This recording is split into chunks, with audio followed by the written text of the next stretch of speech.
არც ერთ ადამიანს დღეს აი ნებისმიერი გავლენა გააჩეროთ, არ აქვს სასამართლოს იმედი. იმიტომ რომ ერთი გადაწყვეტილებაც კი ვერ ვნახეთ ისეთი, რომლის მოსამართლობაში ჩვენ ეჭვი შეიძლება გაგვიჩნდეს და ვიფიქროთ, რომ აი ეს მოსამართლე არის სამართლიანი, დამოუკიდებელი და მიუკერძოებელი. სამწუხაროდ ყველა პრინციპი ირღვევა, აქედან გამომდინარე, ვერც ერთი მოსამართლის გადაწყვეტილება ვერ იქნება მიჩნეული, რომ ეს არის მიუკერძოებელი და ობიექტური და გარდა ამისა ყურადღება უნდა გავამახვილოთ ალბათ ფაქტობრივ და ფორმალურ საფუძველზე, რაზეც სასამართლო და სახელმწიფო აპელირებს.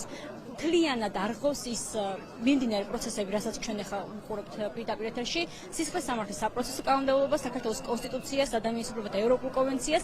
ეს არის ყველაფერი ალბათ იმის შედეგი, რასაც სახელმწიფო აკეთებს ჩვენს მიმართ, არა მხოლოდ დაკავებულების, არამედ მთელი საქართველოს მოსახლეობის მიმართ და სამწუხაროა, რომ ამ ყველაფერს სასამართლო ხელს უწყობს, რომელიც უნდა იყოს შემაკავებელი ბერკეტი. აი, რომ წარმოვიდგინოთ, ჩვენს ქვეყანაში ორი ინსტიტუტი რო იყოს დამოუკიდებელი, ეს არის საქართველოს პროკურატურა და საქართველოს სასამართლო, ვერავინ ვერ შეძლებს იმ უფლებების დარღვევას, რაც გარანტირებული. აი, უბრალოდ გჭირდება დამოუკიდებელი სახელმწიფო უწყებები. აი, ეს ორიც კი საკმარისი იქნება და სამწუხაროა, რომ ამას ან აცნობიერებენ და ისე აკეთებენ ასეთ მიუღებელ გადაწყვეტილებას, ან არ აცნობიერებენ და ვერ ხვდებიან საკუთარი პასუხისმგებლობის სიმძიმეს.